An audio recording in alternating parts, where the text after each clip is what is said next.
Тәтті сіңілім, жаным менің, туған күнің бүгін сенің, жүрегің кең мейірімдісің, көңілді болып жүресің.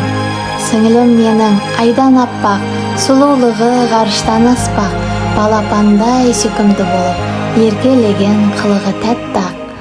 Бірге ойнап, бірге күліп, жүреміз тура егіздей болып, не істесек те бірге жасап, қуанамыз сәбидей болып. Туған күнің құтты болсын, айналаң жақсы досқа толсын, бар жақсылық жаңбыр болып, аспаннан үстіңе жауа берсін. Денсаулығың мықты болсын, армандарың орындалсын, ата-анаңның үмітін ақтап, қуаныш жасы тола берсін.